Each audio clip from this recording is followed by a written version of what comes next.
আমরা শুরুতে অল্প কিছু জেনে নেই স্টিফেন কোভে সাহেব, যিনি কিনা একজন শিক্ষাবিদ বলতে পারেন, কনসালটেন্ট, এডুকেশনিস্ট, এই সব কিছুই তার পরিচয়।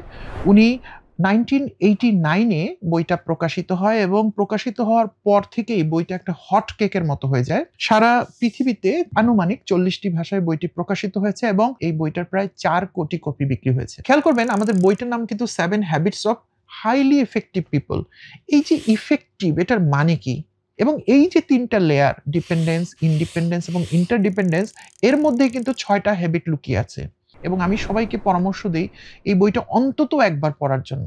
আসসালামু আলাইকুম, আশা করি আপনারা সবাই ভালো আছেন। রকমারি বৈঠকের আজকের আলোচনায় আপনাদেরকে স্বাগত জানাচ্ছি। আমি জাভেদ পারভেজ।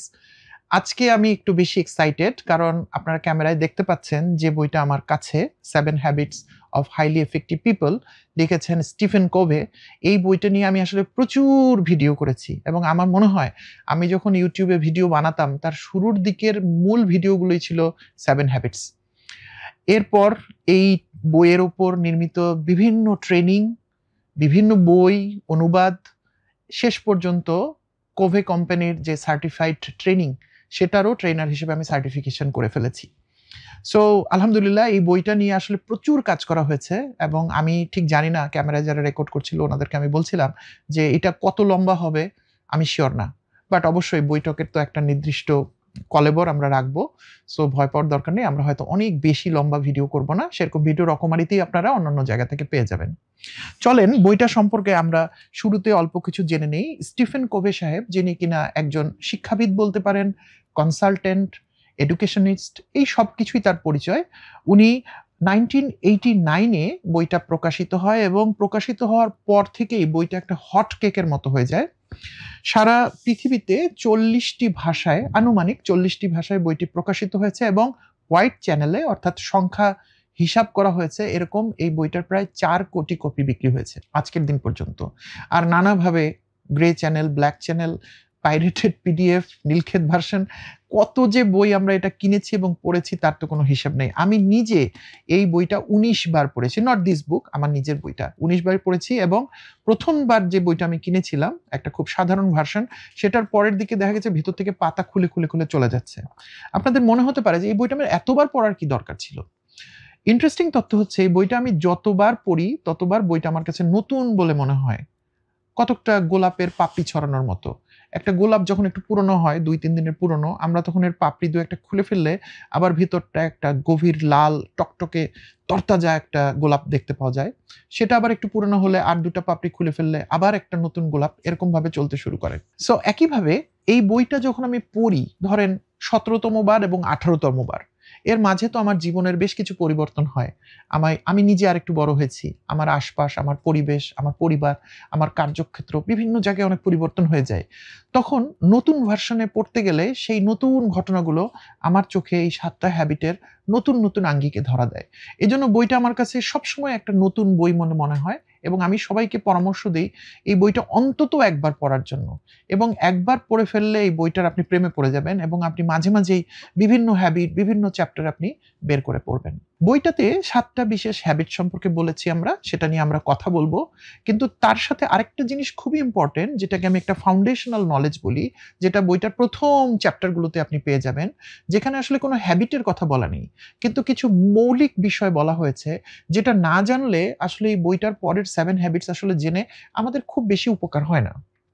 তো বইটা আসলে লেখক কিভাবে লিখতে শুরু করলেন, চলেন সেই গল্পটা জেনে আসি। লেখক একটা রিসার্চ করছিলেন এবং রিসার্চের পার্ট হিসেবে উনার কিছু পড়াশোনা করার দরকার ছিল। সেটা হচ্ছে আমেরিকার হিস্ট্রিতে লিডারশিপ গত 200 বা 250 বছরে কিভাবে পরিবর্তন হয়েছে। উনি এটা নিয়ে রিসার্চ করতে শুরু করলেন। 200 বছর পুরনো যে সমস্ত বই, ডকুমেন্ট, অটোবায়োগ্রাফি, বিভিন্ন চিঠিপত্র, government official, non official documents, 200 বছর মানে কিন্তু অনেক পুরনো, আমেরিকার জন্মের সময়ের কথা বলছি আমি। সেখান থেকে তিনি পড়তে এবং স্টাডি করতে শুরু করলেন এবং আস্তে আস্তে আস্তে আস্তে সময় গড়িয়ে গড়িয়ে আধুনিক যে আমেরিকা, এই সময়ের ডকুমেন্টস, পেপার্স, বিভিন্ন ফিলোসফি, দর্শন, এগুলো উনি পড়তে শুরু করলেন। সমস্ত পড়ালেখাটা যখন শেষ হলো এবং উনি রিসার্চটাকে একটা সামারি করতে শুরু করলেন, তখন তার চোখে একটা অদ্ভুত জিনিস ধরা দিল।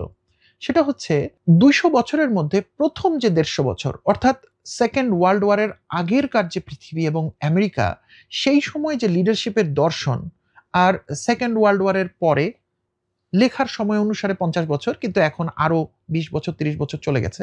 সো এই ৭০-৮০ বছরের আমেরিকায় লিডারশিপের দর্শন অনেক পরিবর্তন হয়ে গেছে। লেখক খেয়াল করলেন যে শুরুর ১৫০-২০০ বছরে লিডারশিপকে মূলত ধরা হতো একটা ইনসাইড আউট বিষয় হিসেবে। অর্থাৎ একজন লোকের মধ্যে যদি সততা থাকে, মানবিক মূল্যবোধ থাকে, তার ভিতর যদি এই সমস্ত বেসিক ভিতরের বৈশিষ্ট্য যদি ভালো থাকে, সেই মানুষটাকে সমাজ, সোসাইটি একজন বড় লিডার হিসেবে গ্রহণ করতেন। কিন্তু কালের পরিক্রমায় খানিকটা আনফরচুনেট হলেও সত্য যে পরবর্তীতে এই সমস্ত মানবীয় বিশেষ গুণাবলীর পরিবর্তে একজন মানুষ তার বাহ্যিক দিক থেকে নিজেকে কতটুকু ভালোভাবে উপস্থাপন করছেন, সেটা হতে পারে তার পোশাক আশাক, তার পার্সোনাল ব্র্যান্ডিং, তার এডুকেশনাল ব্যাকগ্রাউন্ড ইত্যাদি ইত্যাদি, সেই জায়গাগুলো লিডারশিপের প্রধান বিষয় হিসেবে চলে এসেছে। খেয়াল করবেন, আমরা যখন লিডারশিপ বলছি, এটা কিন্তু শুধু রাজনৈতিক লিডারশিপ না, এটা এডুকেশন, বিজনেস, বিভিন্ন জায়গা ব্যাপ্তি এই লিডারশিপের ডেফিনেশন ছড়িয়ে আছে। লেখক এখান থেকে একটা মৌলিক ধারণা বা নলেজ খুঁজে বের করলেন। সেটা কিন্তু উদাহরণ দিয়েছেন একটা গাছের শেকড় বা মূলের সাথে, যেটাকে আমরা রুট বলি। এবং এই বইতে এবং বিভিন্ন ট্রেনিং ম্যানুয়ালের মধ্যেও আমরা পৃথিবীর সবচেয়ে উঁচু যে গাছগুলো, সেই গাছগুলোর কথা রেফার করি, যেগুলোর নাম হচ্ছে রেডউড ট্রি। আমেরিকার ক্যালিফোর্নিয়া অঙ্গরাজ্যের একদম উত্তর দিকে যদি আপনি চলে যান, ওয়াশিংটনের আগে, তাহলে এরকম রেডউডের বন আছে। একটা দুইটা গাছ না, হাজার হাজার গাছ আছে। এবং এই গাছগুলোর অ্যাভারেজ উচ্চতা হচ্ছে একটা ৩০ বা ৩২ তলা বিল্ডিং এর সমান উঁচু। তাহলে কল্পনা করা যাচ্ছে গাছগুলো কত বড়। এবং এই গাছগুলো যেখানে দাঁড়িয়ে আছে পাহাড়ের ঢাল বরাবর, শত শত হাজার হাজার গাছ, তার উল্টো দিকেই প্রশান্ত মহাসাগর। তার মানে হচ্ছে বিভিন্ন সাগরের যে ঝোড়ো হাওয়া কিংবা সাইক্লোন কিংবা এই ধরনের ঝড়ঝাপটা কিন্তু এই গাছগুলোর উপর দিয়ে বয়ে যায়। কিন্তু এই গাছগুলো সহজে পড়ে যায় না। কেন পড়ে যায় না? কারণ এই গাছগুলোর শেকড় অনেক গভীর এবং অনেক বিস্তৃত। শুধু বিস্তৃত নয়, এই যে শত শত হাজার হাজার রেডউড গাছ, মাটির তলে তাদের বিস্তৃত শেকড়গুলো একজন আরেকজনের সাথে জড়িয়ে গেছে। এবং জড়িয়ে যাওয়ার ফলে একটা কমপ্লিকেটেড কমপ্লেক্স নেটওয়ার্ক তৈরি হয়েছে মাটির তলে। আর নিজের শেকড় তো প্রত্যেকটা গাছের অনেক বড়, সে তো আগে বললামই। কাজেই যখন কোনো ঝড়ো হাওয়া আসে, গাছটাকে ফেলতে চায়, তখন প্রথমত তার নিজের শেকড়ের জন্য, আর দ্বিতীয়ত তার আশপাশে অন্যান্য গাছগুলোর শেকড়ের নেটওয়ার্কের জন্য এই গাছগুলো সহজে পড়ে যায় না। আপনি এখনো আজকের দিনে গেলেও রেডউড বনে এমন গাছ পাবেন যেই গাছের বয়স ২০০০ বছরের বেশি। অর্থাৎ কিনা যীশুখ্রিস্ট যখন পৃথিবীতে জন্মেছিলেন, সেই সময় এই গাছগুলো এক্সিস্ট করত এবং কালের সাক্ষী হিসেবে এই গাছগুলো এখনো দাঁড়িয়ে আছে। তাহলে এই যে এই গাছগুলোর দীর্ঘ স্থায়িত্ব, অনেক বছর ধরে টিকে থাকা, তার মূলে প্রধান যে বিষয়টি কাজ করেছে সেটা হচ্ছে এর শেকড় বা রুট। আবার আমরা আমাদের গ্রামগঞ্জ, পাড়া মহল্লায় সামান্য ঝড় বৃষ্টিতেই কিন্তু দেখি অনেক গাছ উপড়ে পড়ে যায়। অনেক সময় অনেক গাছ উপড়ে পড়ে মানুষের বাড়িঘর, মানুষের উপর পড়ে মানুষ নিজে ক্ষতিগ্রস্ত হয়, মানুষ মারা যায় কিংবা আঘাত পান। তাহলে এই যে একটা গাছ যেটা কিনা সামান্য ঝড় বৃষ্টিতেই পড়ে যাচ্ছে এবং মানুষের ক্ষতি করছে, উল্টো দিকে ক্যালিফোর্নিয়া একটা বনের মতো হাজার হাজার গাছ আছে যেগুলো ৩০ তলা বিল্ডিং এর সমান উঁচু, সেগুলো ঠায় দাঁড়িয়ে আছে কালের পরিক্রমায়। এদের মধ্যে মূল পার্থক্য হচ্ছে তাদের রুট বা শেকড়। লেখক স্টিফেন কভের বলছেন যে মানুষের এই রুট বা শেকড়টা হচ্ছে ক্যারেক্টার, যেটা তিনি তার রিসার্চের প্রথম ১৫০ বছরের লিডারশিপে খুঁজে পেয়েছিলেন। মানুষ তার রুট, শেকড় বা তার ক্যারেক্টারের উপর কাজ করতেন এবং এই ইনসাইড আউট জিনিসটা, ভিতর থেকে যে জিনিসটা প্রবাহিত হয়ে বের হয়ে আসতো, সেটা মানুষের মধ্যে একটা আস্থা বা বিশ্বাসের সম্পর্ক তৈরি করত। আমরা যদি রুটের পরে গাছের অন্য জিনিসগুলোর দিকে তাকাই, অর্থাৎ রুট তো মাটির তলায় থাকে, শেকড় বা মূল। একটা গাছের বেশিরভাগ অংশ আমরা দেখতে পাই, সেটা হচ্ছে গাছের একটা কাণ্ড, বিভিন্ন ব্রাঞ্চ, গাছের পাতা, ফুল, ফল, এগুলো। এবং সাধারণত একটা গাছ বলতে আমাদের চোখের সামনে কিন্তু এই জিনিসটাই ভেসে ওঠে। একটা গাছ বলতে আমরা কিন্তু গাছের শেকড়ের কথা মনে করতে পারি না। এবং জেনারেলি একটা গাছ ভালো গাছ কিনা তার ডেফিনেশন আমাদের কাছে হচ্ছে এটার ফুল ভালো কিনা, এটার পাতা সুন্দর কিনা, এটার ফল মিষ্টি কিনা, কিংবা গাছটা ওভারঅল দেখতে সুন্দর লাগছে কিনা। কিন্তু খেয়াল করেন, এই যে বাহ্যিক অংশ, যেটাকে লেখক বলছেন পার্সোনালিটি, অর্থাৎ গাছের জন্য কাণ্ড, পাতা, ব্রাঞ্চ ইত্যাদি, সেটা হচ্ছে একটা মানুষের জন্য তার বাহ্যিক জায়গাটা। অর্থাৎ একজন মানুষ কিভাবে নিজেকে প্রকাশ করছে সমাজের কাছে, সেটা হচ্ছে পার্সোনালিটি। আর একজন মানুষের মূল জিনিস, যেটা আমরা দেখতে পাচ্ছি না গাছের শেকড়ের মতো, সেটা হচ্ছে তার ক্যারেক্টার বা রুট। আমি আপনাদের একটা প্রশ্ন করতে চাই, পার্সোনালিটি কি প্রয়োজন আছে নাকি নেই? আজকের সমাজে আমরা যদি পার্সোনালিটিকে কোনো গুরুত্ব না দেই, সেটাও কিন্তু খুব ভুল বিষয় হবে। অর্থাৎ একজন মানুষ যদি তার বাহ্যিক জিনিসটাকে ভালো না দেখান, তিনি যদি ভালো স্কুল, কলেজ, ইউনিভার্সিটি, ভালো প্রতিষ্ঠান অথবা সুন্দর করে কথা বলা বা বিভিন্ন ভাষা সম্পর্কে জানা, বিভিন্ন বিজনেসের নলেজ সম্পর্কে জানা, বিভিন্ন এডুকেশন সম্পর্কে জানা, এগুলো যদি তিনি গ্রহণ না করেন বা তার ভিতর যদি তৈরি না করেন, যেটাকে আমরা পার্সোনালিটি বলছি, তাহলেও কিন্তু আপনি তাকে গ্রহণ করবেন না। কাজেই পার্সোনালিটিও প্রয়োজন। একটা গাছের কাণ্ড, পাতা, শাখা, প্রশাখা, ফল, মূল সবকিছুই আমাদের দরকার। কিন্তু সবচেয়ে বেশি দরকার, অর্থাৎ পার্সোনালিটির থেকেও বেশি দরকার গাছের ক্ষেত্রে রুট বা মূল, এবং মানুষের ক্ষেত্রে ক্যারেক্টার। এই জায়গাটা জুড়েই কিন্তু এই বইটা ঘুরে ফিরে আসবে আমাদের কাছে। আশা করি এই জায়গাটা আমি আপনাদের কাছে ক্লিয়ার করতে পেরেছি। অর্থাৎ একজন মানুষের কোনো একটা জিনিসকে যখন আমরা ঠিক করতে যাব, একজন ইন্ডিভিজুয়াল হিসেবে আমি যখন নিজেকে ঠিক করতে যাব, কিংবা আপনি যখন নিজেকে ঠিক করতে যাবেন, সারা পৃথিবী আপনাকে বলবে শুধু পার্সোনালিটিটা ঠিক করে ফেলেন। কিন্তু লেখক বলছেন যে না, পার্সোনালিটি ঠিক করলে আমরা আল্টিমেটলি জিনিসটাকে ঠিক করতে পারবো না। আমাদের ক্যারেক্টার বা রুটটাকে ঠিক করতে হবে। একটা বাস্তব উদাহরণ দেয়া যাক। ধরুন একজন লোক যিনি কিনা কোনো একটা কোম্পানিতে টাকা পয়সা তছরূপ করেছেন, অর্থাৎ তিনি কিছু খারাপ কাজ করেছেন। তারপর তিনি ওই অঞ্চল ছেড়ে একটা নতুন অঞ্চলে চলে গেছেন এবং তিনি তার সিভি আপগ্রেড করে ফেলেছেন এবং তার নাম, ঠিকানা সবকিছু পরিবর্তন করে তিনি নিজেকে একটা নতুন মানুষ হিসেবে প্রকাশিত করছেন। অর্থাৎ তার পার্সোনালিটিটাকে তিনি চেঞ্জ করে ফেললেন। এখন তিনি একটা নতুন কোম্পানিতে চাকরিও পেয়ে গেলেন এবং সেই নতুন কোম্পানি তার রেফারেন্স চেকটা ঠিকমতো করলেন না। অর্থাৎ তিনি তার আগের কোম্পানিতে কিরকমভাবে কাজ করে এসেছিলেন এটা তিনি জানার চেষ্টা করলেন না। অর্থাৎ তার রুটটা কি বা তার ক্যারেক্টারটা কি তিনি এটা জানার চেষ্টা করলেন না। তিনি তাকে চাকরি দিয়ে দিলেন। এই লোকটা প্রথম কিছুদিন তার আগের যে দুর্ঘটনা সেটা তিনি মাথায় রাখবেন এবং এখানে কিছুদিন ভালো মতো কাজ করতে থাকবেন। কিন্তু একসময় যখন তিনি টাকা পয়সার সংস্পর্শে আসবেন কিংবা নতুন কোম্পানি যখন তাকে বিশ্বাস করে তার হাতে টাকা পয়সা তুলে দিবে, তখন কিন্তু তার চরিত্রের সেই মূল সমস্যাটা, তার যে চুরি করার প্রবণতা বা চুরি করার মানসিকতা, সেটা কিন্তু আবার বের হয়ে আসবে এবং তিনি সেখানে গিয়েও সেই অপকর্মটা তিনি আবার করবেন। অর্থাৎ লেখক বললেন যে আমরা আউটলুক দেখে একজন মানুষকে যত সুন্দরী বা সঠিক বা যত ভালো বলেই মনে করি না কেন, যদি আমি তার ভিতরটাকে না প্রমাণ করতে পারি, তাহলে সম্ভবত আমি ভুল সিদ্ধান্ত নিয়ে ফেলবো। আর এই কারণেই চাকরির ক্ষেত্রে যখন আমরা একটা জায়গা থেকে চাকরি ছেড়ে আরেকটা জায়গায় গিয়ে চাকরি নিতে চাই, তখন নতুন কোম্পানি কিন্তু আমাদের রেফারেন্স চেক করে। যদিও তারা ইন্টারভিউর মাধ্যমে কিন্তু আমাকে প্রমাণ করে নেয়, তারা লিখিত পরীক্ষার মাধ্যমে আমাকে প্রমাণ করে নেয়। তাহলে এই যে লিখিত পরীক্ষা বা ইন্টারভিউ, এটা কি? এটা হচ্ছে পার্সোনালিটির চেক, তার বাহ্যিক প্রকাশের চেক। কিন্তু সাথে, সাথে কোম্পানি গোপনে তার কিন্তু রেফারেন্স চেকও করে, যেটা হচ্ছে তার ক্যারেক্টারের চেক। এবং তার ১ম কোম্পানি যদি তার ক্যারেক্টার বা তার কার্যপ্রণালী সম্পর্কে যদি তাকে ক্লিয়ার সার্টিফিকেট না দেয় যে এই লোকটা আমার এখানে এই খারাপ কাজ করে গেছে, তাহলে কিন্তু নতুন কোম্পানি তাকে গ্রহণ করবে না। ঘুরিয়ে বললে, যদি কোনো কোম্পানি রেফারেন্স চেক ছাড়া কোনো একজন এমপ্লয়িকে নিয়ে নেয়, দেয়ার আর চান্সেস যখন এই লোকটা কোনো খারাপ বা ভুল কাজ করে ফেলবেন। এরকমভাবে আমরা আমাদের প্রতিদিনের অসংখ্য ঘটনার মধ্যে এই যে পার্সোনালিটি এবং ক্যারেক্টার, এই দুটার মধ্যে কিন্তু ডিফারেন্ট পার্থক্য দেখতে পাই।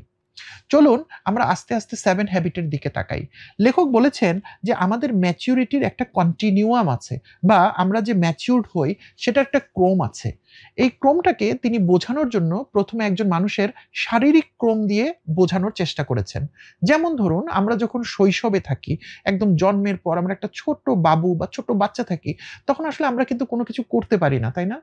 আমাদেরকে যদি ক্ষুধা লাগে, আমাদেরকে যদি মশা কামড় দেয় কিংবা আমরা যদি কোনো একটা অসুবিধা বোধ করি, তাহলে আমরা শুধু কাঁদি। কিন্তু আমাদের কান্না দেখে আমাদের প্যারেন্টসরা বা আমাদের আত্মীয়স্বজনরা ঠিক বুঝতে পারেন যে আমার প্রয়োজনীয়তাটা কি এবং তারা তখন আমার সেই সমস্যাটার সমাধান করে দেন। কিন্তু আমরা যখন ক্লাস 10 এ বা আরেকটু বড় হয়ে যাই, তখন কিন্তু আমাদের ক্ষুধা লাগলে আমরা কাঁদি না। আমরা মাকে গিয়ে বলি যে, "মা আমাকে খেতে দাও।" অথবা আমার প্রয়োজনীয়তাগুলো আমি নিজে থেকেই কমপ্লিট করে নেই। আমি একটা জায়গা থেকে আরেকটা জায়গায় যাওয়ার সময় নিজেই রিক্সা ভাড়া করে নেই। রিক্সা থেকে নামার পর রাস্তা ক্রস করার সময় আমি নিয়ম মেনে রাস্তা পার হই। ফুটওভার ব্রিজ ব্যবহার করি। এই জিনিসগুলো কিন্তু আমাকে শিখিয়ে দেওয়া হলে আমি নিজে থেকেই সেটা পারি। অর্থাৎ এই সিদ্ধান্ত নেওয়ার সক্ষমতা আমার নিজের ভেতরে তৈরি হয়। তাহলে সেই ছোট বাবু স্টেজ থেকে এই যে নতুন একটা স্টেজ, এটা একটা ম্যাচিউরড স্টেজ ফিজিক্যালি।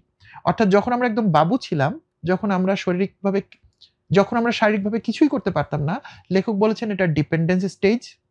আমি যখন সব কাজ নিজে থেকে করতে পারি, তখন সেটা হচ্ছে ইনডিপেন্ডেন্স স্টেজ। এবং এই স্টেজ থেকে এই স্টেজ, ডিপেন্ডেন্স থেকে ইন্ডিপেন্ডেন্স, একটা ম্যাচিউরিটি। লেখক বললেন শুধু এখানেই ফিজিক্যাল ম্যাচুরিটি আটকে থাকে না। ধরুন একটা জায়গায় একটা রাস্তায় দুর্ঘটনা ঘটেছে, আপনি দেখলেন, তাহলে আপনি কয়জন মানুষকে সেখান থেকে বাঁচানোর জন্য চেষ্টা করতে পারবেন, আহত মানুষকে? আমি যদি একজন সাধারণ মানুষ হই এবং আমার মাসেলে যদি অনেক শক্তি না থাকে, আমি হয়তো একজন মানুষকে কোলে করে হসপিটাল পর্যন্ত পৌঁছে দিতে পারবো। কিন্তু একটু খেয়াল করেন, যিনি নিয়মিত জিমে যান কিংবা যার মাসেল অনেক সুগঠিত, তিনি হয়তো ২ বা ৩ জন মানুষকে তুলে নিয়ে যাওয়ার চেষ্টা করতে পারবেন। সেখানে যদি হারকিউলিস থাকেন, তাহলে কিন্তু উনি ১০-১৫ জন মানুষকে পর্যন্ত তুলে নিয়ে যেতে পারবেন। অর্থাৎ একটা বিশেষ পরিস্থিতিতে যেখানে একটি দুর্ঘটনা ঘটেছে, সেখানে আপনি কতজন মানুষকে তুলে নিতে পারবেন, এটা কিন্তু কোনো একটা মানুষের নির্দিষ্ট সামর্থ্যের উপর নির্ভর করছে না। আপনি যদি মাসেলম্যান হন, আপনি যদি চেষ্টা করেন, মাসেলকে শক্তিশালী করেন, হারকিউলিসের মতো জায়গায় নিয়ে যেতে পারেন, তাহলে আপনি ২৫ জনকে তুলতে পারবেন। আর যদি আপনি আমার মতো একজন সাধারণ লোক হন, আপনি হয়তো একজন মানুষকে তুলতে পারবেন। এই যে অন্য একজন থেকে ২৫ জন কিংবা ১০০ জন মানুষকে তুলে নেওয়া, লেখক বলছেন এটা ইন্টারডিপেন্ডেন্স স্টেজ। অর্থাৎ ডিপেন্ডেন্স, সেখান থেকে ইন্ডিপেন্ডেন্স, যখন আমি একা চলতে পারি। আর যখন আমি শুধু নিজেকেই নয়, আমার সাথে আমি আরো ১ জন, ২ জন, ৫ জন, ১০ জন মানুষের দায়িত্ব নিতে পারি ফিজিক্যালি, তখন আমরা এটাকে বলছি ইন্টারডিপেন্ডেন্স স্টেজ। আমরা এই উদাহরণটা লেখকের বই অনুসারে ব্যবহার করেছি ফিজিক্যাল রিজনে, কিন্তু আমাদের আল্টিমেট উদ্দেশ্য কিন্তু মেন্টাল জায়গাতে ম্যাচুরিটিটাকে দেখা। লেখক বললেন মেন্টালিও আমাদের ম্যাচুরিটি এই ৩টে স্টেজ দিয়েই অতিক্রম করে: ডিপেন্ডেন্স, ইন্ডিপেন্ডেন্স এবং ইন্টারডিপেন্ডেন্স। মজার ব্যাপার, আমরা যেমন শরীরের ক্ষেত্রে বয়সের সাথে দেখেছি ম্যাচুরিটি বেড়েছে, কিন্তু আমাদের মেন্টাল ক্ষেত্রে সেটা হয় না। অর্থাৎ একজন মানুষ অনেক বয়স্ক হওয়া সত্ত্বেও, অনেক এডুকেটেড হওয়া সত্ত্বেও, অনেক নলেজেবল হওয়া সত্ত্বেও মানুষটা হয়তো ডিপেন্ডেন্ট আচরণ করে। এটা খুবই স্বাভাবিক। তাহলে চলুন ডিপেন্ডেন্ট আচরণ বলতে কি বোঝায় মেন্টালি সেটা আমরা বুঝি।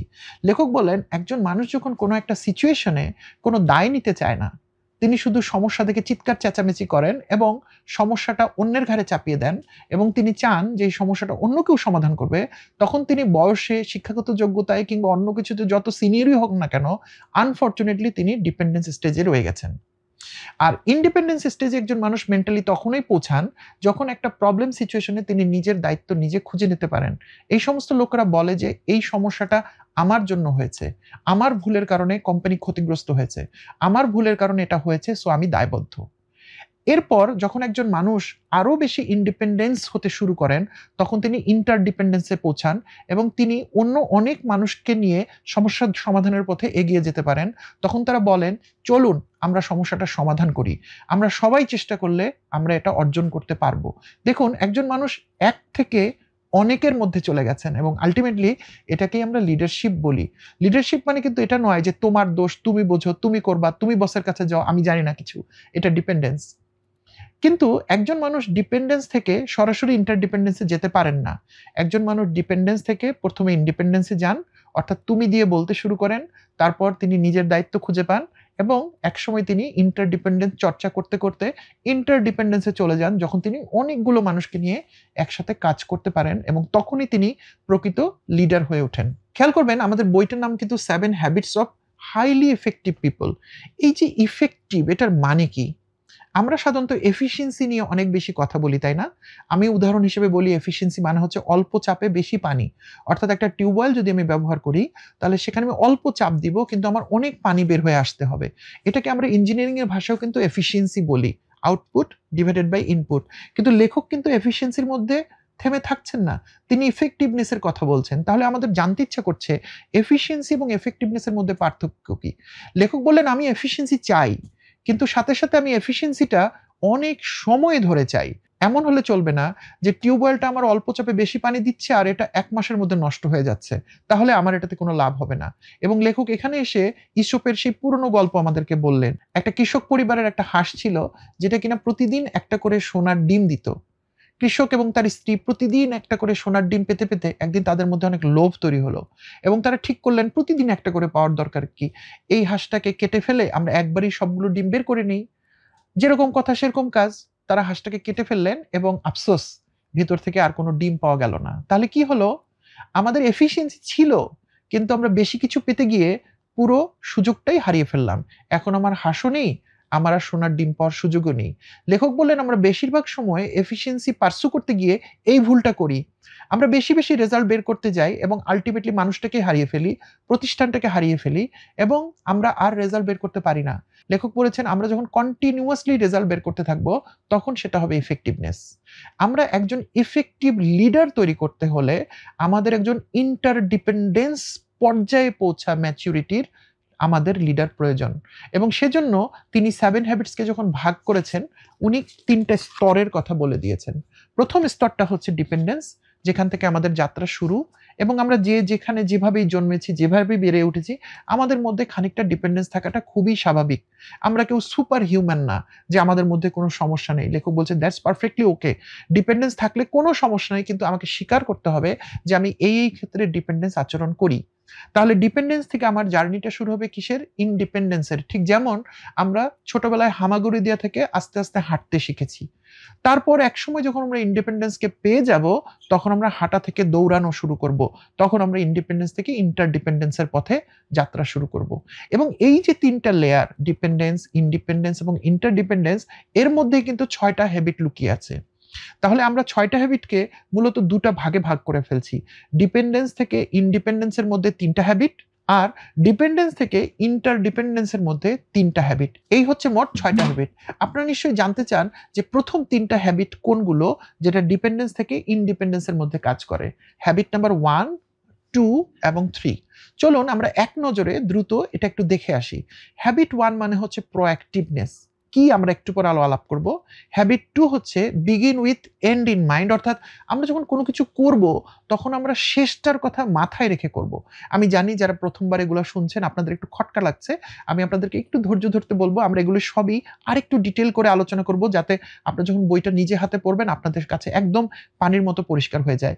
আর হ্যাবিট 3 হচ্ছে পুট ফার্স্ট থিং ফার্স্ট, অর্থাৎ যেটা আগে করা উচিত আমরা সেই কাজটাই করব। চলুন প্রোঅ্যাক্টিভনেস জিনিসটা একটু জেনে আছি। প্রোঅ্যাক্টিভনেস বলতে লেখক বলেছেন বেশিরভাগ ক্ষেত্রে আমরা কোনো একটা অ্যাকশনের বিপরীতে একটা সেট রিঅ্যাকশন দেই। অ্যাকশন কি জিনিস? অ্যাকশন হচ্ছে সেই সমস্ত জিনিস যেটা আমার উপর আপতিত হচ্ছে। অর্থাৎ আজকে সকাল থেকে এখন সন্ধ্যা, এই পুরো সময় জুড়ে আমি ঠিক যেভাবে চেয়েছি সেভাবে কিন্তু সবকিছু চলেনি। আমি যদি একজন স্টুডেন্ট হই, তাহলে আমার প্রশ্নগুলো কেমন আসবে পরীক্ষায় এটা কিন্তু আমি নির্ধারণ করিনি। এটা আমার স্যার নির্ধারণ করেছে।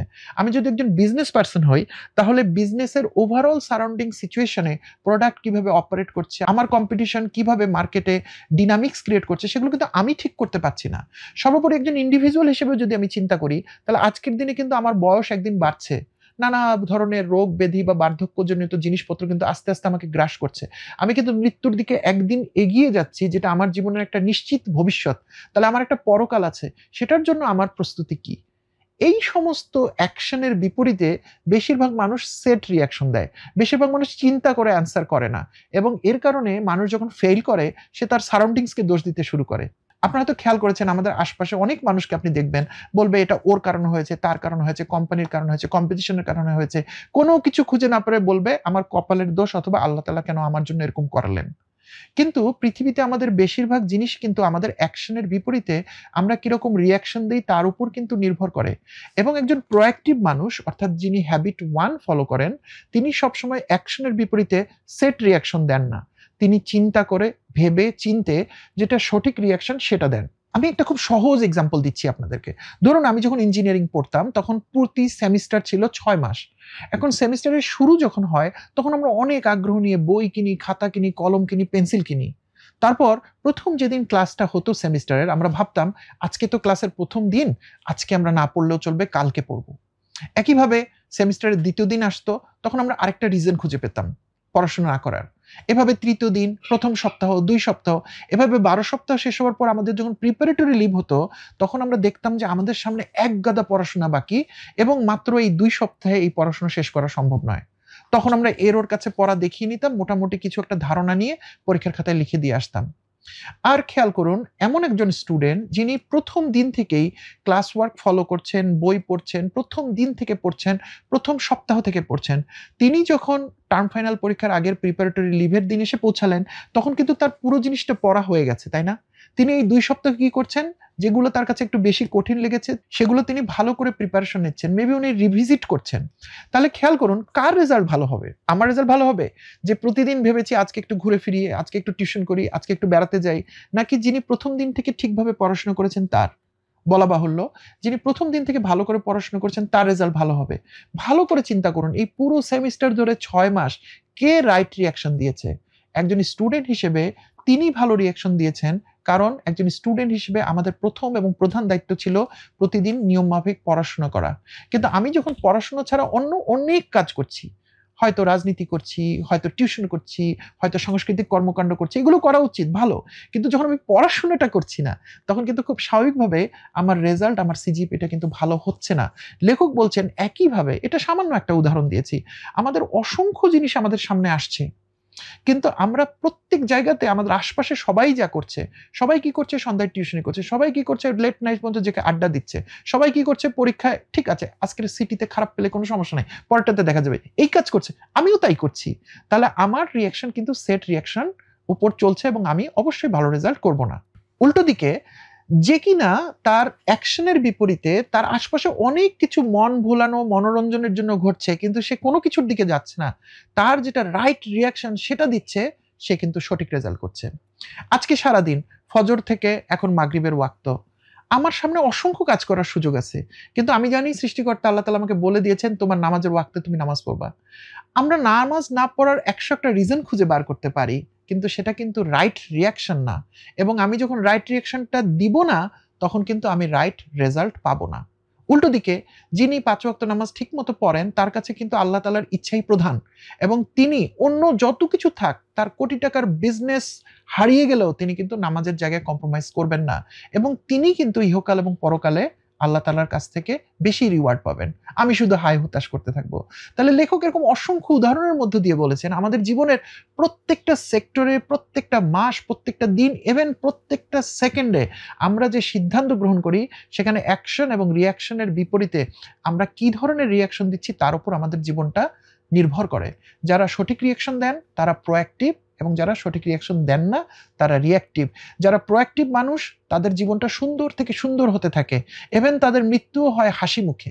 আর যারা রিঅ্যাক্টিভ মানুষ, তাদের জীবন তো দুঃখের হয়, তাদের মৃত্যুও দুঃখের হয়, কারণ তারা পরকালের জন্য কিছু করে যেতে পারেন না। আমি খুব অল্প কথায় হ্যাবিট 1 কমপ্লিট করার চেষ্টা করেছি। শুধুমাত্র আমার গত 10 মিনিটের আলোচনার উপর ভিত্তি করে কেউ যদি মনে করেন যে আমি হ্যাবিট 1 বুঝে ফেলেছি, তাহলে আপনি ভুল করবেন, এবং আপনার সাথে আমিও ভুলের ভাগিদার হব। কাজে এটা আমার বলে দেওয়া উচিত যে এই বইতে আমি যা কিছু আলাপ করছি, ধরেন সমুদ্রের ধারের নুড়ি পাথর নাড়াচাড়া করছি, কেউ এতটুকুর উপর বিশ্বাস করবেন না যে আমি সব জেনে ফেলেছি। আমরা শুধু আপনাদেরকে এটা বলছি যাতে আপনার মধ্যে আরো আগ্রহ তৈরি হয়, এবং আপনি যেন আরো জানার এবং বোঝার চেষ্টা করেন, সেজন্য আপনি সহজেই বইটা সংগ্রহ করে নিয়ে পড়ে ফেলতে পারবেন। হ্যাবিট 1 যখন আমরা বুঝে ফেলি, যখন আমি প্রোঅ্যাক্টিভ হই, তখন আমি আমার জীবনের সবগুলো কাজের ক্ষেত্রে আমি দায়িত্ব বুঝে নেই। তাহলে জীবনে আমি কি কি করি? ধরুন আমি পড়াশোনা করি, আমি চাকরি করি, আমি ব্যবসা করি, আমি মা-বাবা, আত্মীয়-স্বজন, আমার সবার দায়-দায়িত্বগুলো গ্রহণ করি।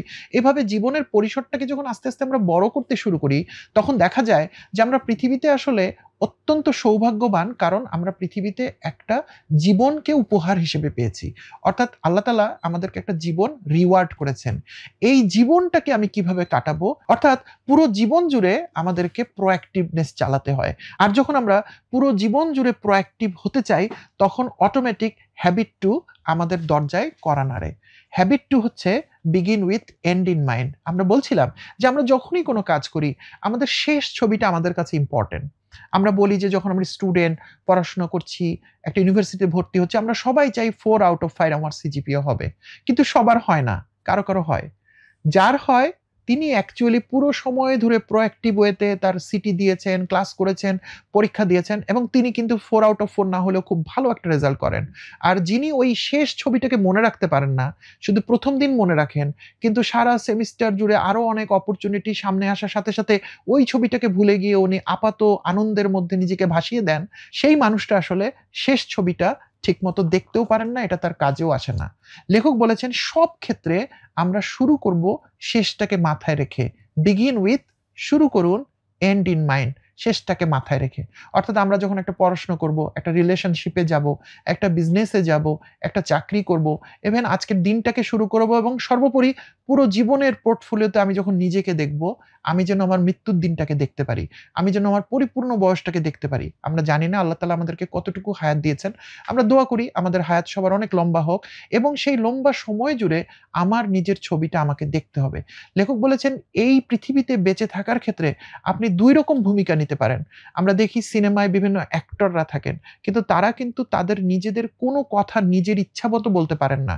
স্ক্রিপ্ট রাইটার যা লিখে দেন এবং নির্দেশক যেভাবে বলতে বলেন তারা কিন্তু শুধু সেভাবেই কথা বলে যান, সেভাবেই কথা চালিয়ে যান। আমরা দেখে হাততালি দেই। কিন্তু লেখক বলেছেন আপনার জীবনের ক্ষেত্রে আপনি কি শুধু একজন অভিনেতা হতে চান? যেখানে আপনার জীবনের স্ক্রিপ্ট অন্য কেউ লিখে দিবে? সেই জীবনে বেঁচে থাকার মধ্যে কি আসলেই আনন্দ আছে? উত্তর হচ্ছে নেই। কারণ জীবন তো আসলে সিনেমা না। জীবনে আমরা অভিনয় করতে আসিনি। জীবনকে আমরা এসেছি উদযাপন করতে। জীবনকে এসেছি আমরা গড়তে। তাহলে আমরা কেমন জীবন গড়তে চাই? অন্যের লিখে দেওয়া জীবন? নিশ্চয়ই না। তাহলে আমাদের নিজেদের জীবন যদি আমরা নিজেরা লিখতে চাই, লেখক বলেছেন পৃথিবীর সবচেয়ে বড় এন্ড ইন মাইন্ড হচ্ছে যখন আপনি আপনার জীবনের পরিণতিটা কেমন হবে সেটা আপনি আপনার নিজের ছবিটা দেখতে পারেন। খেয়াল করুন আমরা কিন্তু ভবিষ্যতের কথা বলছি। যখন আমি ভবিষ্যতের কথা বলছি আপনার সামনে ২ টা অপশন আছে। আপনি চাইলে একটা সুন্দর ভবিষ্যৎ চিন্তা করতে পারেন, আপনি চাইলে একটা কুৎসিত ভবিষ্যৎ চিন্তা করতে পারেন। আপনাকে স্বাধীনতা দিলে আপনি কোনটা নিবেন? অবশ্যই আপনি ভালো ভবিষ্যৎ গ্রহণ করবেন। সেটা বাস্তবে হোক বা না হোক সেটা আল্লাহ তাআলার ইচ্ছা। কিন্তু আমি তো আমার জন্য একটা সুন্দর ভবিষ্যৎ চাইবো। আপনি তো আপনার জন্য একটা সুন্দর ভবিষ্যৎ চাইবেন। লেখক বলেছেন আপনি আপনার ভবিষ্যৎটাকে সেভাবেই সুন্দরভাবে করুন, চিন্তা করুন, ভাবুন এবং উনি আমাদেরকে পার্সোনাল মিশন স্টেটমেন্ট লেখার নিয়ম শিখিয়েছেন। হ্যাবিট 2 তে গেলে আপনারা পাবেন। যেখানে আপনি আপনার জীবনের একটা খসড়া লিখে ফেলবেন। আপনার স্ক্রিপ্ট যেটা অনুসারে আপনি আজকে থেকে কালকে থেকে জীবনকে পরিচালনা করবেন। যখন আপনি আপনার জীবনের স্ক্রিপ্ট লিখে ফেলেন, হ্যাবিট 2 আপনার কমপ্লিট হয়ে যায় এবং যেকোনো কাজের ক্ষেত্রে সেটা জীবনের একটা পুরো জীবন হতে পারে অথবা ছোট, ছোট মাইলস্টোন হতে পারে। যখন আপনি আপনার জীবনের প্রায়োরিটি গুলোকে বুঝে ফেলেন, তখন আপনি অটোমেটিক হ্যাবিট 3 এর দোরগোড়ায় পৌঁছে যান। হ্যাবিট 3 বলে পুট ফার্স্ট থিং ফার্স্ট। আপনার জীবনের সবচেয়ে গুরুত্বপূর্ণ কাজটা আপনি আগে করে ফেলুন। এই যে ফার্স্ট থিং ফার্স্ট ব্যাপারটা কতকটা সাতচারা খেলার মতো। আমরা অনেক সময় এটাকে প্লেট বলও বলতাম। আপনারা নিশ্চয়ই ছোটবেলায় সাতচারা বা প্লেট বল খেলেছেন, যেখানে আমাদের স্তরে, স্তরে কতগুলা পাথর সাজাতে হতো। সেখানে বড় পাথরটাকে সবসময় নিচে দিতে হয়। কারণ আমি যদি ছোট পাথর নিচে দেই তাহলে এটা স্টেবল হয় না। অনেক দূর সাজানোর পর আবার এটা ভেঙে পড়ে যাবে। পুরো কষ্টটাই মাটি হয়ে যাবে। এজন্য আমরা সবসময় শিখিয়ে দেই আমাদের অন্যান্য প্লেয়ারদেরকে যে সুযোগ পেলে তুমি বড় পাথরটাকে আগে বসাবে। লেখকও বলছেন আপনার জীবনের বড় পাথরটা আপনি আগে বসান। এখন আমি বড় পাথর কিভাবে খুঁজে পাবো? ওই যে আপনার জীবনের মিশন স্টেটমেন্ট, ওই যে আপনার জীবনের প্রায়োরিটি সেটা আপনাকে বলে দিবে যে এই মাসে আপনার কোন কাজটা আগে করতে হবে। সেখান থেকে আপনি জানতে পারবেন এই সপ্তাহে আপনাকে কোন কাজটা আগে করতে হবে। সেখান থেকে আপনি জানতে পারবেন আজকে আপনার কোন কাজটা আগে করতে হবে। সেখান থেকে আপনি জানতে পারবেন এই মুহূর্তে আপনাকে কোন কাজটা করতে হবে। কত সুন্দর একটা জিনিস খেয়াল করেন যে আপনার জীবনের লক্ষ্যের সাথে মিলিয়ে আপনি একদিকে প্রোঅ্যাক্টিভ হচ্ছেন, আপনি আপনার দায়িত্ব নিজে বুঝে নিচ্ছেন, আপনি একজন ইন্টারডিপেন্ডেন্ট মানুষ হওয়ার পথে যাত্রা শুরু করেছেন, আপনি ইন্ডিপেন্ডেন্সের মঞ্জিলে পৌঁছাচ্ছেন, আবার সাথে, সাথে আপনি জানেন আপনার জীবনের প্রায়োরিটি কি এবং আপনার জীবনটাকে আপনি সেভাবে সাজাচ্ছেন। এখানে দাঁড়িয়ে আপনি একটু চিন্তা করুন, আজকে যে দিনটা কাটাচ্ছেন আপনি, আপনি যদি জানেন যে আজকে পুরো দিনের সবগুলো কাজ আপনার পরিকল্পনা মাফিক আপনি করেছেন এবং সেই কাজগুলো আবার প্রত্যেকটা আপনার জীবনের প্রায়োরিটির সাথে মিলে এবং আপনি এগুলো প্রোঅ্যাক্টিভলি করছেন। তাহলে কি আপনি একজন আনহ্যাপি মানুষ হতে পারবেন? পারবেন না। কারণ একজন মানুষ হিসেবে এটাই তো আপনার কাজ। এর বাকিটা আল্লাহর ইচ্ছা। তিনি আপনার নসিবে কি লিখে রাখছেন। তা এরকমভাবে যদি আপনি আজকের দিনটা কাটান, আজকে যখন আপনি রাতে ঘুমোতে যাবেন, আপনার মধ্যে কোনো চিন্তা, দুশ্চিন্তা, টেনশন কিচ্ছু কাজ করবে না। কারণ আজকের দিনের যা কিছু করা আপনার পক্ষে সম্ভব ছিল, আপনার জীবনের লক্ষ্যকে সামনে রেখে এবং আপনার প্রোঅ্যাক্টিভনেস কে বেসিস ধরে আপনি কিন্তু সেই কাজটাই আজকে করেছেন। আপনি তো সুপার হিউম্যান না। এর বেশি তো আপনি পারবেন না। সো যতটুকু আপনার করার আপনি ততটুকুই কমপ্লিট করেছেন। আপনি তখন একটা শান্তির ঘুম দিতে যাবেন। কিন্তু উল্টোটা খেয়াল করুন, আপনি যদি আজকে সারাদিন এমনভাবে কাটিয়েছেন যে আপনি আপনার প্রায়োরিটি জানেন না, কেন কাজগুলো করছেন বুঝতে পারছেন না, আপনার জীবনের ইম্পোর্টেন্ট জিনিসগুলো গুরুত্ব পাচ্ছে না, আপনার জীবনের ছবিটা আপনি জানেন না, কেন এই কাজগুলো করছেন আপনি বুঝছেন না, আপনি নিজেটা বুঝছেন আপনি এনাফ প্রোঅ্যাক্টিভ না, আপনি একজন রিঅ্যাক্টিভ মানুষ। আপনি সারাদিন অনেক কাজ করার পরও আপনি ক্লান্ত তো হবেনই, সাথে, সাথে একগাদা নেতিবাচকতা আপনি সাথে নিয়ে কিন্তু ঘুমাতে যাবেন। অফ কোর্স আপনার ঘুম আসবে না। আপনার মনে হবে আমি কেন জীবনে বেঁচে আছি, আমি কেন এই কাজগুলো করছি, কেন এই চাকরিটা করছি, কেন এই ব্যবসাটা করছি, আমার সন্তানকে কি দিলাম, এইসব আপনার মধ্যে ঘুরপাক খেতে থাকবে এবং আপনি কখনোই একটা আদর্শ জীবন খুঁজে পাবেন না। খেয়াল করবেন আমরা ৩টা হ্যাবিটের মধ্য দিয়ে কিন্তু ইন্ডিপেন্ডেন্স পর্যন্ত পৌঁছে গেছি। ইন্ডিপেন্ডেন্স পর্যন্ত যেতে আমাদের ৩টা হ্যাবিট কেন লাগে? কারণ এই ৩টা হ্যাবিট আমরা শুধু আমাদের নিজেদের ভেতরে কাজ করি। যখন আমরা প্রোঅ্যাক্টিভ হই, যখন আমরা এন্ড ইন মাইন্ড ক্লিয়ার করি, যখন আমরা ফার্স্ট থিং ফার্স্ট করি, তখন আমাদের কারো হেল্প লাগে না। এটা আপনার আমার শুধু নিজের জন্যই প্রযোজ্য। ভালো করে খেয়াল করুন, পৃথিবীতে আমাদের কত কিছু, যারা নতুন বইটা পড়ছেন বা জানছেন, কত কিছুতে আমরা অন্যের দোষ দেই। এই অমুক এটা দিল না, তমুক এটা পারি না, অমুক ইউনিভার্সিটিতে চান্স পাইনি, অমুক জায়গায় তো করতে পারিনি। আমাদের কত কিছুর জন্য কমপ্লেইন। কিন্তু এই প্রথম ৩টা হ্যাবিট করার জন্য আপনার কারো নির্ভরশীলতা নেই। এমন না যে আপনাকে কোথাও ভর্তি হতে হবে। এমন না যে আপনাকে ৳২ খরচ করে কিছু কিনে নিয়ে আসতে হবে। এমন না যে আপনাকে ভিসা পাসপোর্ট করে অন্য কোনো দেশে যেতে হবে। কোনো স্যারের কাছে প্রাইভেট পড়ে শিখতে হবে। কোত্থাও লাগবে না। আপনি শুধু নিজের সাথে কথা বলবেন, আপনি এই ৩টা হ্যাবিট আপনার নিজের ভিতর ফর্ম করে ফেলতে পারবেন এবং এটা এক অর্থে আপনার শেকড় তৈরি করছে। আপনার ভিতরে আপনার যে ক্যারেক্টারটাকে বিল্ড করছে। এবং যে মানুষ এইটা ৩টা প্রশ্নের উত্তর জেনে যায়, তার ইন্ডিপেন্ডেন্স প্রাপ্ত হয়ে যায়। তিনি তখন সেখান থেকে জার্নি করেন ইন্টারডিপেন্ডেন্স এর পথে, যেখানে আবার আমাদের ৩টা হ্যাবিট আমাদের কাছে এসে পৌঁছায়। প্রথম হ্যাবিটটি হচ্ছে হ্যাবিট 4, যখন আমরা বলি থিংক উইন উইন। দেখুন আমরা কিন্তু নতুন মানুষের সংস্পর্শে চলে এলাম। যখন আমরা বলছি উইন উইন, তার মানে কি একজন দুজন মানুষের মধ্যে আমরা উইন করছি। তাহলে আমরা পৃথিবীতে তো আর একা বাঁচতে পারি না, তাই না? আমরা একটা পরিবারের অংশ। প্রথমত আমরা মা-বাবার পরিবারে থাকি, তারপর আমাদের পরিবার এক্সটেন্ড হয়। আমাদের স্ত্রী, স্বামী, সন্তানেরা এসে যায়। আমরা একটা সমাজে বাস করি, সেখানে আমাদের অনেকের সাথে একটা ট্রান্সেকশনাল রিলেশনশিপ থাকে। আমরা একটা চাকরির ক্ষেত্রে বা ব্যবসার ক্ষেত্রে বা স্কুল, কলেজ, ইউনিভার্সিটি যেখানে যাই আমরা কিন্তু একা বাঁচতে পারি না। তো এই সমস্ত ক্ষেত্রে যদি আমি শুধু আমার, আমার, আমার এটা করতে থাকি, তাহলে কিন্তু আমি সবার সাথে মিলে সুন্দর কিছু করতে পারবো না। সেজন্য লেখক বলেছেন প্রত্যেকটা সম্পর্ককে হতে হবে উইন উইন। এই উইন উইনের পথে আমি তো আমার উইনটা বুঝি। কিভাবে বুঝি? আমার হ্যাবিট 1, 2, 3 থেকে আমার উইন বুঝি। আমার জীবনের লক্ষ্য বুঝি, আমার প্রোঅ্যাক্টিভনেস বুঝি, আমার ফার্স্ট ফার্স্ট কি সেটা বুঝি। আমার উইন তো আমি বুঝি। কিন্তু আপনি কিভাবে নিশ্চিত যে আপনি আদার পারসন এর উইন বোঝেন? কিংবা আপনার অন্য যে মানুষের সাথে আপনি কাজ করছেন তারাও 7 হ্যাবিট শিখে এসেছে। মোস্ট লাইকলি তারা 7 হ্যাবিট সম্পর্কে জানে না। কাজেই তাদের পক্ষে তাদের উইনটা বের করা সম্ভব নয়। এজন্য লেখক বলেছেন অন্যের উইন আমরা নিশ্চিত করব।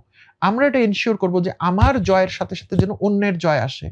কারণ লেখক এখানে অনেকগুলো সম্পর্কের মধ্য দিয়ে বলেছেন যে সম্পর্কগুলো উইন উইন না হলে কি হতে পারে? হতে পারে উইন লুজ, হতে পারে লুজ উইন, হতে পারে লুজ লুজ। এই সমস্ত সম্পর্ক একসময় লুজ লুজে গিয়ে ঠেকে। তাহলে আজকে যদি আপনি উইন করেন এবং আপনার সম্পর্কের অন্য একটা অংশ যদি লুজার হয়, সে কিন্তু আজীবনকাল লুজ থেকে আপনাকে সবকিছু দিতে পারবে না এবং এক পর্যায়ে সে আপনাকেও লুজার করে ফেলবে এবং আপনারা দুজন মিলেই লুজ লুজ সম্পর্কের মধ্যে চলে যাবেন। সেক্ষেত্রে আমাদের এত সুন্দর করে ৩টা হ্যাবিট শিখে এসে কি লাভ হলো যদি ৪র্থ হ্যাবিটে এসে আমরা লুজ লুজ হয়ে যাই এবং আমার পার্টনার যদি শেষ হয়ে যায়, আমার প্রতিষ্ঠান যদি শেষ হয়ে যায়, আমার শিক্ষা প্রতিষ্ঠান যদি শেষ হয়ে যায়, আমার বিজনেস যদি শেষ হয়ে যায়, আমি একা কিভাবে বেঁচে থাকবো? সেটার সাথে তো আমিও শেষ হয়ে যাব। এভাবে হ্যাবিট 4 যখন আমরা তৈরি করতে চাই, তখন অটোমেটিক হ্যাবিট 5 আমাদের সামনে চলে আসে। যখন আমি অন্যের কাছে বুঝতে চাইবো যে তার উইন কি? আমি কিভাবে বুঝবো? আমি তো অন্যের মন পড়তে পারি না। তাহলে অন্যের উইন বুঝতে হলে, অন্যের জয়টা বুঝতে হলে তার জয়ের ডেফিনিশনটা আমার কাছে বুঝতে হবে। তখন আমাকে তার কথা খুব মন দিয়ে শুনতে হবে এবং এই হ্যাবিট 5 চলে আসে যেখানে আমরা বলি, "seek first to understand, then to be understood." একটু বড়, আমি সহজ করে বলছি, seek first to understand. Seek মানে কি? চাওয়া। ফার্স্ট মানে প্রথমে। তারপর প্রথমে কি চাইবো? Seek first to understand. প্রথমে আমি বুঝতে চাইবো যে ভাই আমি বুঝতে চাই, আপনি বলেন, তাই না? কি কোন জিনিস থেকে বের হয়ে আসতে হবে? উনি বলছে দেন টু বি আন্ডারস্টুড। যেন আমরা না মনে করি যে আমি বুঝে ফেলেছি। আমাদের মানুষ মাত্রই প্রবণতা হচ্ছে আমরা মনে করি আমরা অনেক বুঝি। আমরা অনেক জানি। বিশেষ করে ৩ হ্যাবিট যেহেতু শেষ করছি, আমি তো অনেক জেনে ফেলছি। 7 হ্যাবিট শিখে ফেলছি। না, না, না। এটা আপনার সম্পর্কে আপনার জানা। অন্য একজন মানুষকে জানতে হলে তাকে আপনার সবসময় আপনার শুনতে হবে। লেখক একটা সুন্দর উদাহরণ দিয়েছেন যে ধরুন আপনি একটা অসুস্থতা নিয়ে একজন ডাক্তারের কাছে গেছেন এবং সেই ডাক্তার আপনার কথা অনেক না শুনেই আপনাকে একটা প্রেসক্রিপশন লিখে দিয়েছে। আপনি কি এই প্রেসক্রিপশন বা এই ওষুধগুলো খেতে কনফিডেন্স পাবেন? আপনি পাবেন না। আপনার কাছে মনে হবে ডাক্তার সাহেব তো আমার কথা শুনলই না। না শুনে কি লিখে দিল? অন্যের ওষুধ বুঝিয়ে আমাকে লিখে দিল। কিন্তু ডক্টর সাহেব কিন্তু অনেক জ্ঞানী। তিনি আপনার চেহারা দেখে এবং আপনার সিম্পটম দেখে বুঝে ফেলেছেন আপনার রোগ কি। অথচ আপনি কিন্তু সেই প্রেসক্রিপশনের উপর ভরসা পাচ্ছেন না এবং আপনি কি করছেন, আবার টাকা খরচ করে আপনি আরেকজন ডাক্তারের কাছে যাচ্ছেন। তাহলে এই ডক্টরের না শোনাটা কোনোভাবেই তো না তার জন্য প্রোডাক্টিভ হলো, না তার রোগীর জন্য প্রোডাক্টিভ হলো। তাহলে এটা ডাক্তার এবং রোগীর জন্য সত্য হলে এটা আপনার আমার জন্য সত্য। আপনি যদি আমার সাথে একটা কথা বলতে আসেন, বাট হোয়াট এভার রিজন, আমি মনে করলাম আমি আপনাকে চিনি। আপনার সাথে যেহেতু 10 বছর ধরে একসঙ্গে আমি চলছি, সো আপনার সব কথা আমি জানি। আপনি বলার আগে আমি বললাম, আমি বুঝে ফেলেছি। আমরা সাধারণত অফিসে বা বিভিন্ন শিক্ষা প্রতিষ্ঠানে অথবা ব্যবসা প্রতিষ্ঠানে আমরা এই ভুলটা করি। আমরা আমাদের জুনিয়ররা আসলে বলি, "আরে আমি জানি, তুমি কদিন ধরে কাজ করতেছো?" কিন্তু সে আসলে কি বলতে এসেছিল সেটা তো আপনি আসলে জানেন না। এমনকি আপনি যদি জেনেও থাকেন, তারপরও তো আপনার শোনার মধ্য দিয়ে ওই লোকটাকে এই আত্মতৃপ্তি দিতে হবে যে আপনি তার কথা মন দিয়ে শুনেছেন। সো হ্যাবিট 5 খুবই ইম্পোর্টেন্ট। কোনো কিছু শোনার ক্ষেত্রে আমাদের খুবই সিরিয়াস থাকা উচিত এবং একজন মানুষ যতক্ষণ পর্যন্ত আমাদের কাছে অ্যাডভাইস সিক করছে না বা তার মনের কথাটা বলে শেষ করতে পারছে না, ততক্ষণ আমাদের একদম গাছের মতো, আমি বলি গাছের মতো মানুষের কথা শোনার অভ্যাস করতে হবে। লেখক এখানে কেন আমরা মানুষের কথা শোনার ক্ষেত্রে বাধা তৈরি হয় সেই সমস্ত বিষয় বলেছেন। আমরা সময়ের পরিপ্রেক্ষিতে ওই সবকিছু বলছি না, আপনার বই সংগ্রহ করবেন যখন, তখন এখান থেকে দেখে নেবেন এবং আল্টিমেটলি যখন আমি অন্যের কথা শুনবো এবং অন্যের উইন যখন আমার কাছে নিশ্চিত হবে, তখন লেখক বলেছেন আল্টিমেটলি আমরা হ্যাবিট 6 এ গিয়ে পৌঁছাবো। হ্যাবিট 6 হচ্ছে সিনার্জি। সিনার্জি খুব কঠিন একটা বিষয়। বোঝার জন্য লেখক বলেছেন ১ আর ১ মিলে যখন ২ হয়, তখন বলেছেন এটা সিনার্জি না। এটা বেসিক রিলেশনশিপ। কিন্তু ১ আর ১ মিলে যখন ১১ হবে, ১০১ হবে, ১,০০,০০০ বা অন্য যেকোনো নাম্বার হবে, সেটাকে আমরা সিনার্জি বলি। সিনার্জি উদাহরণ দিয়ে আমি আপনাদেরকে বোঝানোর চেষ্টা করি। ধরুন একটা গিটারে ৬ টা মাত্র তার এবং প্রত্যেকটা তার কিন্তু আলাদা, আলাদা টিউন দেয়, তাই না? অর্থাৎ সেটা যদি ওই টিউনে না বাজে আমরা টিউন করে নেই তাকে। এই যে ৬ টা তার আর তার টিউন, কিন্তু একজন ভালো মিউজিশিয়ানের হাতে পড়লে বা একজন ভালো গিটার বাদকের হাতে পড়লে সেই ৬ টা তারকে নাড়িয়ে, নাড়িয়ে তিনি একটা নতুন মিউজিক তৈরি করে ফেলেন, তাই না?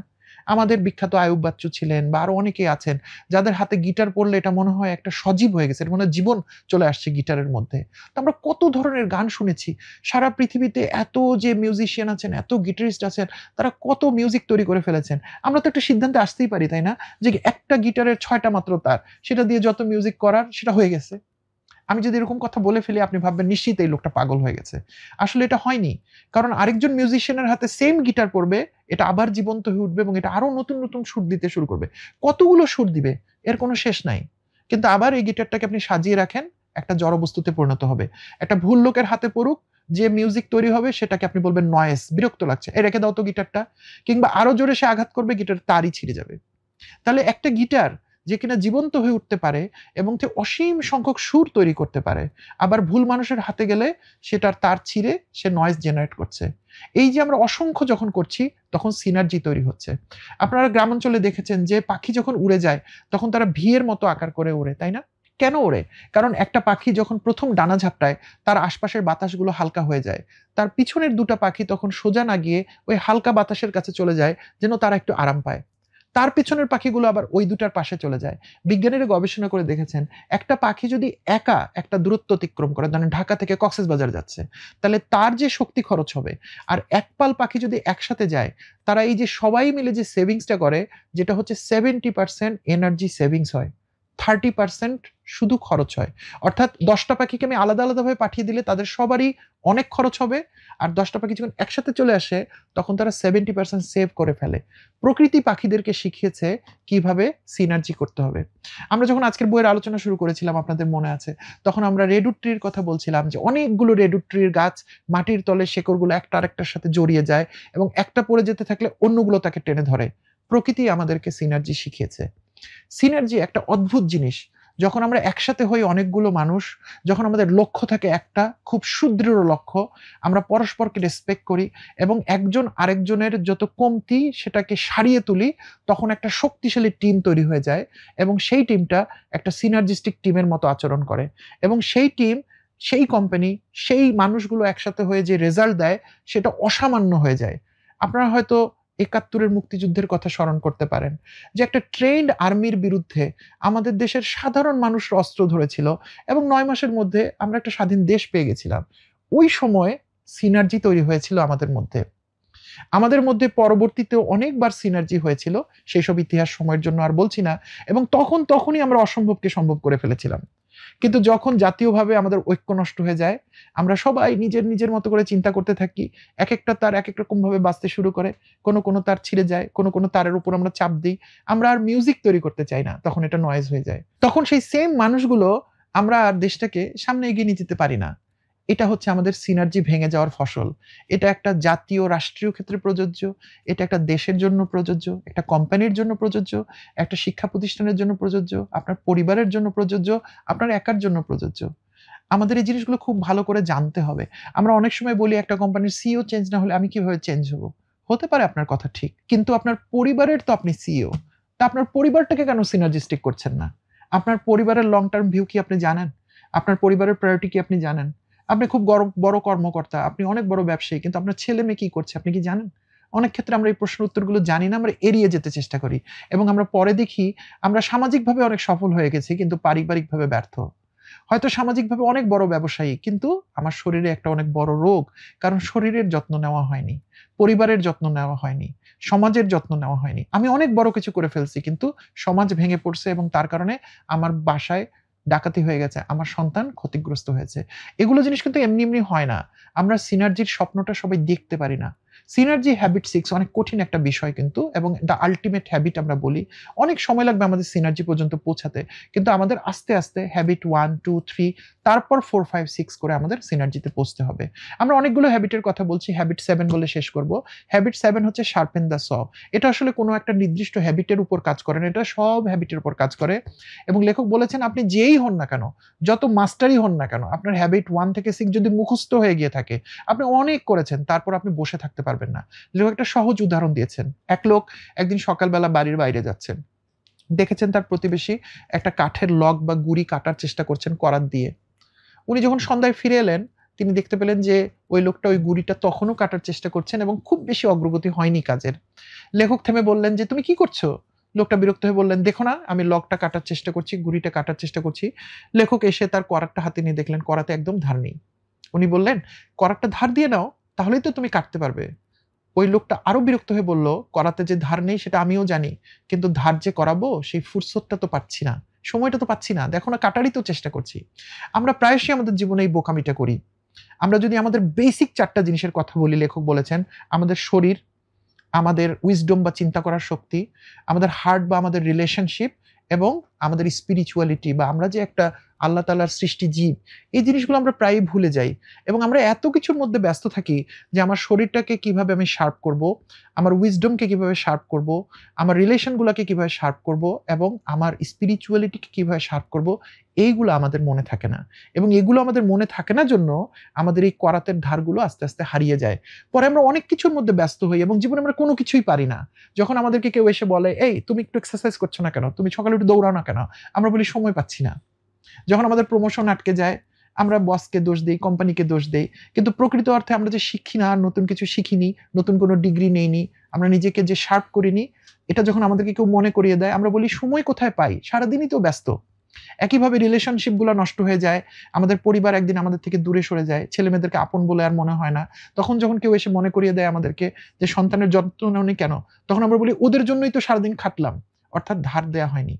একসময় জীবন সায়ান্নে যখন আমরা চলে আসি, অনেক বুড়ো হয়ে যাই, তখন আমাদের মনে হয়, "আরে আল্লাহ তাআলার দেখানো কাজগুলো তো করলাম না আমি।" তখন মনে হয়, "কেন করিনি? এত কিছু করছি, সারা দুনিয়ার এত আলো সৌন্দর্যের পিছনে দৌড়াতে গিয়ে আমার নামাজের ওয়াক্তটা আমি ভুলে গিয়েছিলাম। আমার আল্লাহ তাআলার দেখানো জিনিসগুলো আমি ভুলে গিয়েছিলাম। স্পিরিচুয়ালিটির জায়গায় আমার ধার হারিয়ে গেছে।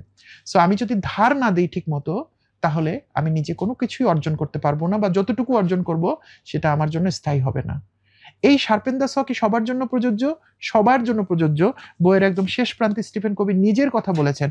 তাকে জিজ্ঞেস করা হয়েছিল, "আপনি যে এত বড় একটা রিসার্চ করেছেন, এত শক্তিশালী একটা বই লিখেছেন, আপনি কতটুকু চর্চা করেন?" স্টিফেন কবি নিজে বলেছেন, "আমি খুব সামান্যই চর্চা করি। কিন্তু একটা কথা আমি শক্তভাবে বলতে পারি, আমি আমার শার্পেন দ্য স চালু রেখেছি।" সো আমরা বইটা শেষ করব। বইটা আসলে আমার অনেক আবেগের বই। এজন্য আমি অনেক কিছু বলে ফেলেছি মেবি। সো আশা করি আপনারা বইটা আপনাদের মধ্যে অনেক এক্সাইটমেন্ট ক্রিয়েট করবে। নিচের ডেসক্রিপশন সেকশনে বইটার লিঙ্ক দেয়া আছে। আপনারা বইটা সংগ্রহ করবেন। খুব প্রাঞ্জল সহজ ইংরেজি ভাষায় লেখা আছে। বেশ কিছু বাংলা অনুবাদ আছে, সেগুলোর লিঙ্কও আমরা দিয়ে দিব। কিন্তু আমি সবসময় সাজেস্ট করি একটু বেশিও যদি দাম হয়, তবুও আপনি অরিজিনাল ইংলিশটা পড়বেন। কারণ স্টিফেন কোভি পৃথিবীতে বেঁচে নাই। তিনি কিন্তু আপনার কাছে এই লেখার মধ্য দিয়েই শুধু পৌঁছাতে পারবেন। আমি কি করেছি? আমি স্টিফেন কোভিকে 7 হ্যাবিটসকে আপনাদের সামনে শুধু পরিচয় করেছি। এর মধ্য দিয়ে কিন্তু আপনি 7 হ্যাবিটস শিখেননি। আমি আরো একবার কশন দিয়ে দিচ্ছি। আপনারা যদি মনে করেন 7 হ্যাবিটস আপনি শিখে ফেলেছেন, আপনি বিরাট বড় দ্বন্দ্বের মধ্যে চলে যাবেন। আপনি অনেক বড় ভুল করবেন। আমরা কিছুই শিখিনি। আমাদেরকে আরো শিখতে হবে। বইটা আপনারা অবশ্যই সংগ্রহ করবেন, পড়বেন, শিখবেন, কমেন্টে লিখবেন। আমার সাথে চাইলে যোগাযোগ করতে পারবেন। রকমারির সাথে যোগাযোগ করলে আমার সাথে যোগাযোগ হয়ে যাবে। আমি যদি 7 হ্যাবিটস নিয়ে আর কোনো হেল্প করতে পারি, আমি সেটা করব ইনশাআল্লাহ। আর আগামী পর্বে আপনারা কোন বই নিয়ে আলোচনা চান সেটাও লিখবেন। ততদিন পর্যন্ত আপনারা যে যেখানে আছেন অনেক ভালো থাকবেন। খোদা হাফেজ। আসসালামু আলাইকুম। 1 লক্ষাধিক পণ্য আর অসংখ্য সুবিধা নিয়ে আস্থার রকমারি আপনার দোরে। যা কিছু দরকারি সাথে আছে রকমারি। বই ও পণ্য অর্ডার করতে ভিজিট করুন এখনই।